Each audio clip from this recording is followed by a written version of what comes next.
I still remember the exact moment he said it. The restaurant was warm and softly lit, the kind of place where quiet music drifted through the air and every table had a flickering candle that made the evening feel intimate. It should have been a peaceful night, just another dinner in a life that I believed was stable and secure. I had spent years building that life, piece by piece, my career, my home, my reputation, and sitting across from me was the man I thought I would spend the rest of my life with. But sometimes the smallest moment becomes the one that changes everything. Sometimes a single sentence can reveal truths that years of love managed to hide. "Don't complain," he said with a slow, amused smirk, leaning back comfortably in his chair as if the world belonged to him. "This is all you can handle anyway." For a moment, I didn't respond. I didn't move.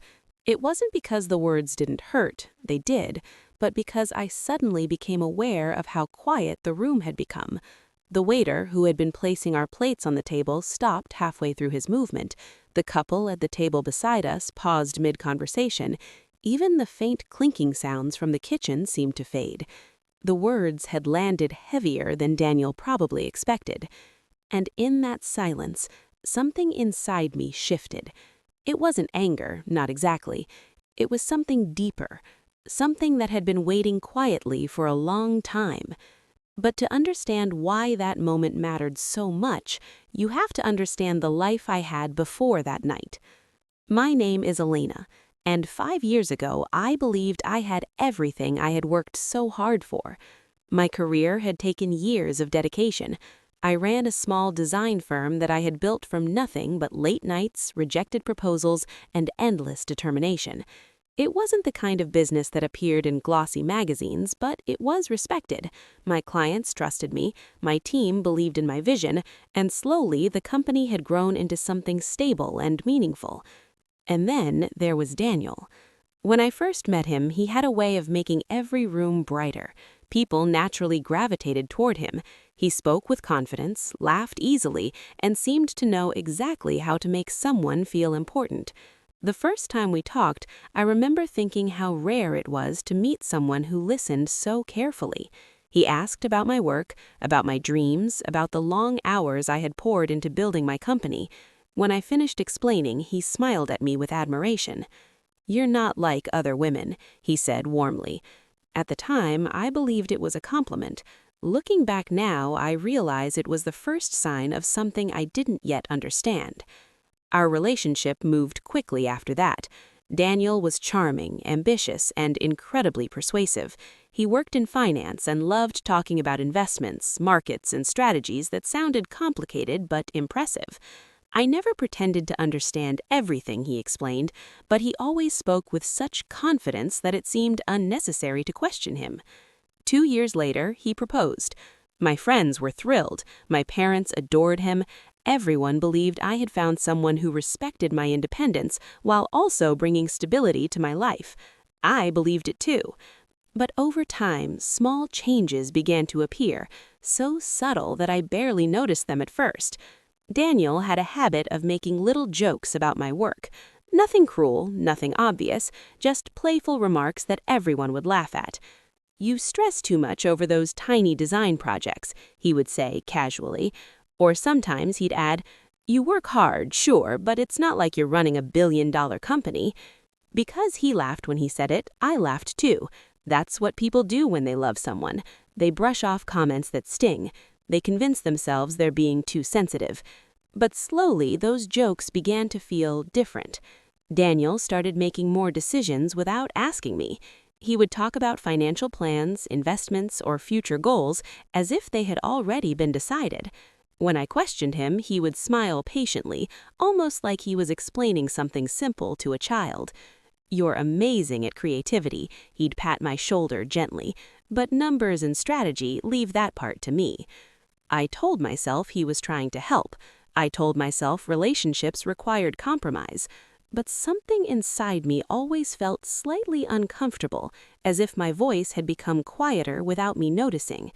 And then came the night everything changed, the night at the restaurant. The night, Daniel revealed more about himself in a single sentence than he had in years.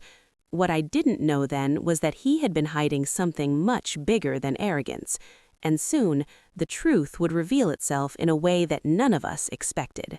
That dinner wasn't random. Daniel had insisted on it earlier that afternoon, appearing unusually excited when he suggested we go out. "It's time we celebrate," he told me with a confident smile. "Celebrate what?" I asked, curious. "You'll see," he replied mysteriously. The restaurant he chose was one of the most elegant places in the city. Soft golden lights hung from the ceiling, reflecting off polished glass and creating a calm, luxurious atmosphere. Daniel loved places like this, places where people noticed him, where he could speak loudly about deals and investments and feel admired by strangers. We sat down at a corner table. Without asking what I wanted, he ordered for both of us, something he had started doing more often lately. At first, I had found it charming, but over time it began to feel less like care and more like control. While we waited for our food, Daniel began talking about money. Again, "I'm thinking about expanding some investments," he said casually while scrolling through his phone. I nodded politely. Then he added something that made me pause. "I might need access to some of your business accounts." I looked up slowly. "My business accounts?" "Relax," he laughed lightly. "It's just temporary." Something about the way he said it made my stomach tighten. "My company finances are separate," I said carefully. He sighed, as if my response disappointed him. "See, this is exactly what I mean," he replied. "You always overthink things." I didn't argue. I simply stayed quiet. Then the waiter arrived with our dinner. And that's when Daniel leaned back in his chair and delivered the sentence that changed everything. "Don't complain," he said with a smirk. "This is all you can handle anyway." The words hung in the air like a heavy weight. But the most surprising reaction didn't come from me. It came from the waiter. He paused while placing the plates on the table and looked directly at me, his expression suddenly serious. It wasn't pity in his eyes. It was recognition. And in that moment, something important clicked in my mind. Because Daniel believed he understood my life, but he had never really asked enough questions to know the truth. 3 years earlier, when my business had finally reached stability, I had begun quietly investing in several small local businesses. I never advertised it. I never spoke about it publicly. My work had always been about building things quietly, patiently, without the need for attention. One of those investments had been this very restaurant. Daniel never knew. He had never bothered to ask enough about my work to discover it. To him, my success was always something small, creative, harmless, and limited. But when he said those words that night, something inside me finally reached its limit. I placed my fork gently on the table and looked directly at him. Then, for the first time that evening, I smiled. "You're right," I said softly. Daniel looked satisfied, believing he had proven his point. "Finally," he said with a short laugh. But then I turned slightly toward the waiter. "Could you call Mr. Alvarez for me?" I asked calmly. The waiter nodded immediately. "Yes, Miss Elena." Daniel frowned. "Why are they calling you Miss Elena?" I didn't answer, because at that exact moment, the restaurant manager began walking quickly toward our table, and the confidence Daniel had carried all evening was about to disappear. When the manager arrived beside our table, he greeted me warmly. "Good evening, Miss Elena," he said respectfully. Daniel blinked in confusion. I returned the greeting calmly. "Good evening, Mr. Alvarez." Daniel looked back and forth between us, clearly unsettled. "What is going on?" he asked. I leaned back slightly and let the silence linger before speaking. "Daniel," I said gently, "there's something you never asked me." "What?" he replied impatiently. "How my company actually works." The manager remained quietly beside us while the waiter stood nearby. Several diners had started watching. 3 years ago, I continued, when my business started growing, I began investing in local businesses. Daniel frowned. "And?" I looked around the restaurant.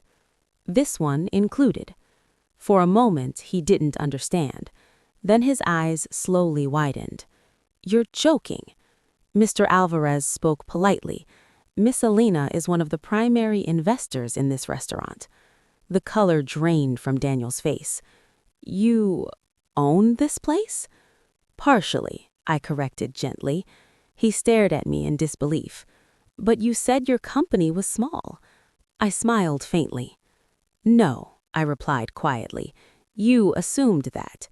Silence spread across the table. Daniel attempted a weak laugh, but the confidence was gone from his voice. That's impressive, he muttered. Then I continued calmly.